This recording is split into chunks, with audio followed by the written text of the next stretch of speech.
Child killer Ryan Brunn was not on suicide watch when he hanged himself in his state prison cell yesterday. In fact, the confessed murderer of 7-year-old Jorelys Rivera had just passed a mental health exam.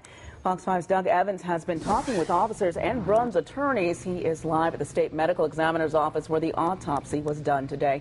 Doug, what's the latest? Well, Deidre and Tom, the GBI says it is shocked. Brunn's attorneys told me that they are distraught, disappointed, also surprised. But I spoke with a man today who lives here in Metro Atlanta, who has both lived behind bars and has ministered behind bars.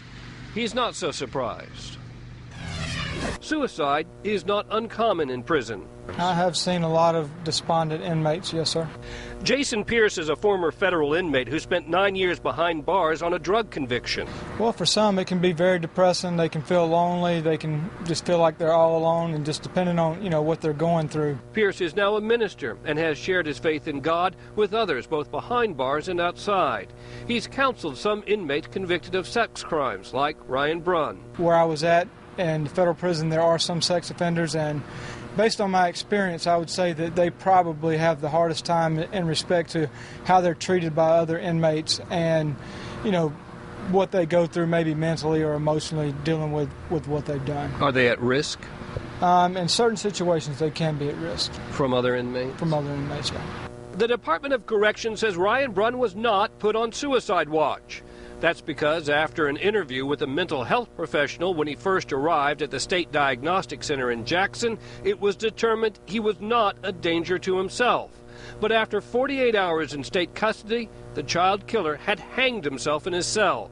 The autopsy was done today. Mr. Brunn did commit suicide by hanging himself.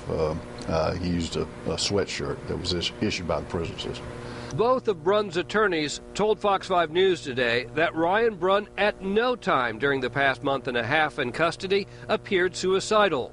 On Tuesday, Brunn pled guilty to luring 7-year-old Jorelys Rivera to a vacant apartment, molesting her, cutting her throat, and beating her with a roller skate. After that court hearing, GBI agents interviewed Brunn for 2 hours. And he showed no indications whatsoever of being suicidal. So this was a big shock to us.